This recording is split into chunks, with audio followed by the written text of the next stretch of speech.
You're listening to Inflow and On Fire, your weekly podcast companion for finding your flow and stoking your inner fire. I'm your host, Quinn Curtis, artist, mother of 5, and aspiring children's book author illustrator. Every month, our soulful discussions spark from a relevant fairy tale or myth. These help us better understand how to navigate our inner worlds and everyday lives so that we can live more joyfully, bring those big and beautiful dreams to life, and make the world a better place. Want to get the most out of this episode?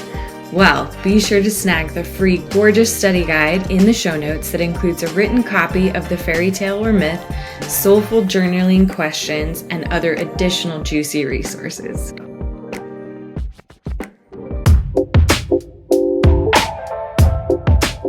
Today's story is a really important myth. It's very creepy, but it's also one that I think every woman and girl especially needs to know.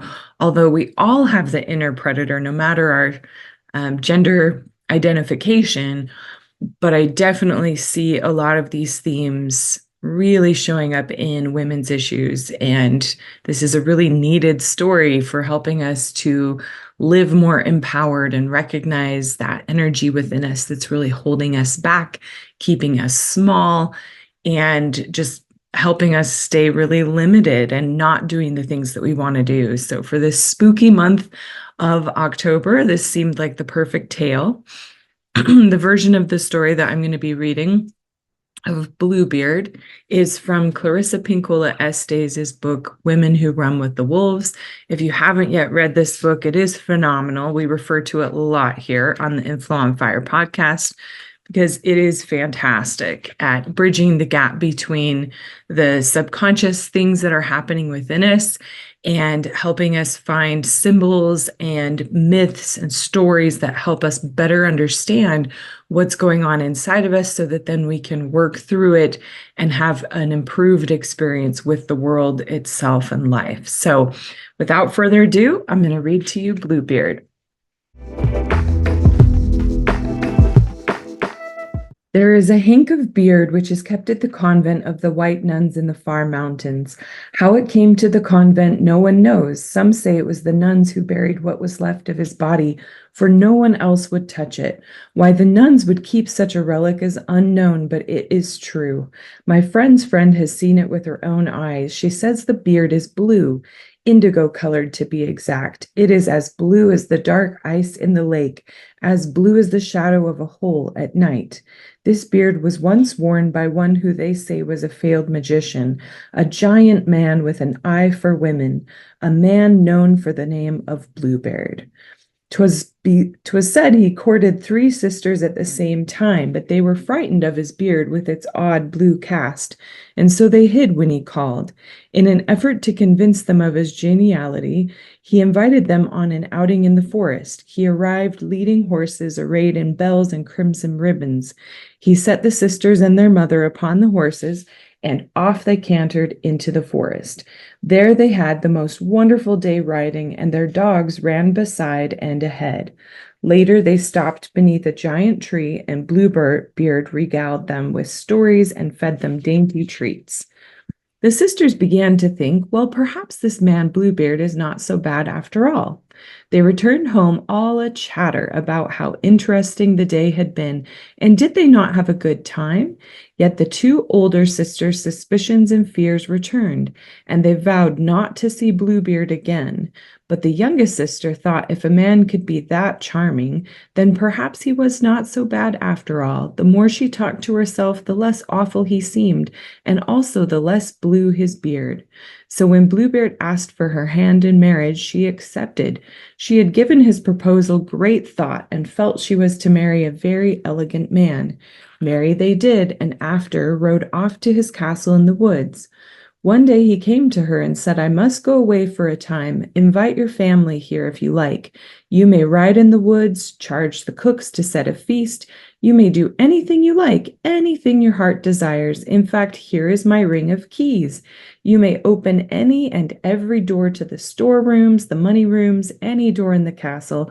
But this little tiny key, the one with the scroll work on top, do not use.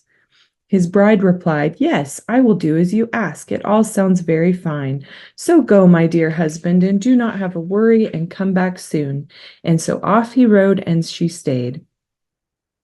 Her sisters came to visit, and they were, as all souls are, very curious about what the master had said was to be done while he was away. The young wife gaily told them, "He said we may do anything we desire and enter any room we wish except one. But I don't know which one it is. I just have a key, and I don't know which door it fits." The sisters decided to make a game of finding which key fit which door. The castle was 3 stories high, with 100 doors in each wing, and as there were many keys on the ring, they crept from door to door, having an immensely good time, throwing open each door. Behind one door were the kitchen stores, behind another the money stores. All manner of holdings were behind the doors, and everything seemed more wonderful all the time. At last, having seen all these marvels, they came finally to the cellar, and at the end of the corridor, a black blank wall.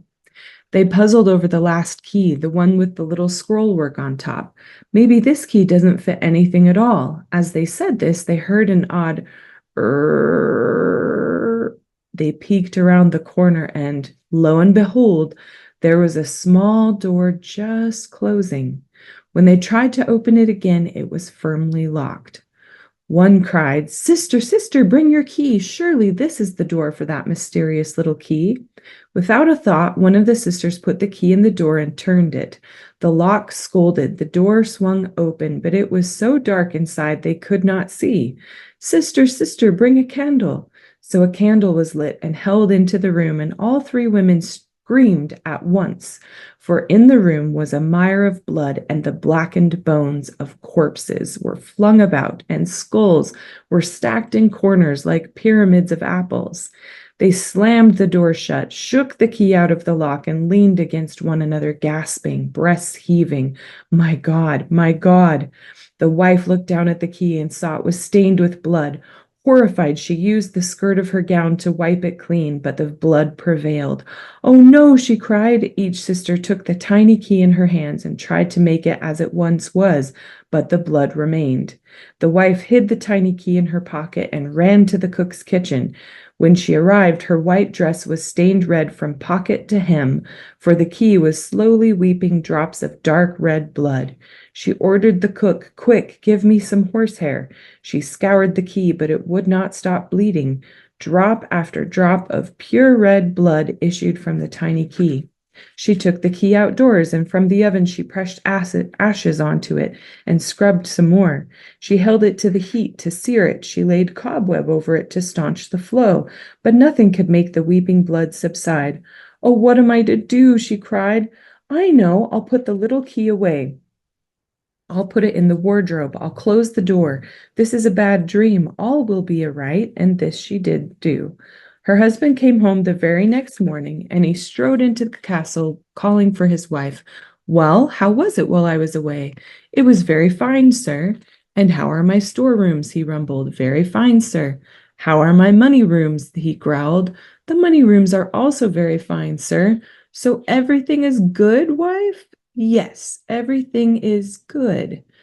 "Well," he whispered, "then you'd best return my keys." Within a glance, he saw a key was missing. "Where's the smallest key?" I lost it. Yes, I lost it. I was out riding and the key ring fell down and I must have lost a key." "What have you done with it, woman?" I don't remember." "Don't lie to me. Tell me what you did with that key." He put his hand to her face as if to caress her cheek, but instead seized her hair. "You infidel," he snarled, and threw her to the floor. "You've been into the room, haven't you?" He threw open her wardrobe, and the little key on the top shelf had bled blood red down all the beautiful silks of her gowns hanging there. "Now it's your turn, my lady," he screamed, and dragged her down the hall and into the cellar till they were before the terrible door. Bluebeard merely looked at the door with his fiery eyes, and the door opened for him. There lay the skeletons of all his previous wives. "And now," he roared, but she caught hold of the door frame and would not let go.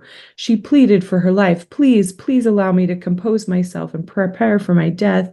Give me but a quarter hour before you take my life so I can make my peace with God." "All right," he snarled. "You have but a quarter of an hour, but be ready." The wife raced up the stairs to her chamber and posted her sisters on the castle ramparts. She knelt to pray, but instead called out to her sisters, "Sisters, sisters, do you see our brothers coming? We see nothing, nothing on the open plains." Every few moments she cried up to the ramparts, "Sisters, sisters, do you see our brothers coming? We see a whirlwind, perhaps a dust devil in the distance." Meanwhile, Bluebeard roared for his wife to come to the cellar so he could behead her. Again she called out, "Sisters, sisters, do you see our brothers coming?" Bluebeard shouted for his wife again and began to clomp up the stone steps. Her sisters cried out, "Yes, we see them. Our brothers are here, and they have just entered the castle." Bluebeard strode down the hall toward his wife's chamber. "I am coming to get you," he bellowed. His footfalls were dense. The rocks in the hallway came loose. The sand from the mortar poured onto the floor.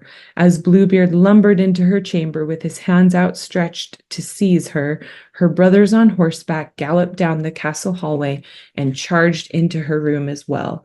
There they rooted Bluebeard out onto the parapet.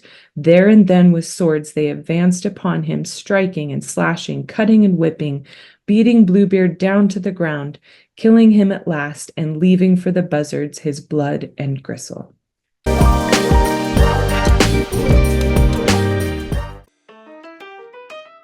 In Flow and On Fire is a weekly podcast to help you find your flow and stoke your inner fire so that you can live more joyfully, create those big and beautiful dreams, and make the world a better place. Living in Flow on Fire isn't a destination, it's a daily practice. We make this show every week to help support you in that practice with deep inspirational insights and real-world examples of other soulful people who are leaning into this journey also. To better support your In Flow On Fire practice, we send you each week's episode via email direct to your inbox so you never miss a beat. Go to quincurtis.com/email to sign up and stay inspired. Also, when you sign up, you'll get access to my free Living in Flow and On Fire guide. A step-by-step path to find your flow and stoke your fire today. Sign up at quincurtis.com/email to amp up your inflow and on fire lifestyle with me now. This has been another episode of In Flow and On Fire, a weekly podcast cheering you on to follow your heart and come more alive. It can be tough to stay in flow and keep your creative fires burning bright, so please take this podcast with you on your journey. Subscribe so we can keep fanning your flames and cheering you on each week. If you got something out of this episode and haven't already left us a review, please do. Positive reviews really help other people who need this to find it also. I'm your host, Quinn Curtis, artist, mother of 5, and aspiring children's book author illustrator. I'm here creating this show because I know just how hard it can be to even just stay excited and engaged in our everyday lives. With so many demands for our time and attention, it can be especially tricky to prioritize those nudges from our heart and soul. However, the costs like depression, disconnection, anxiety, overwhelm, loneliness, lack of fulfillment, and so much more are really high when we don't. So every week I gather soulful stories, inspiring ideas, and incredible people to help us stay connected to our inner compass and remember what's most important. Ultimately, I created this show because I need those regular reminders too. But my hope is it can also inspire and help you to keep going and bring more of your magic that's inside of you out into the world. We need it. Special thanks to Avesa and Maddie Love for our theme music. Thank you so much for listening, friend. In between now and when we connect again, stay in flow on fire. It matters and you matter.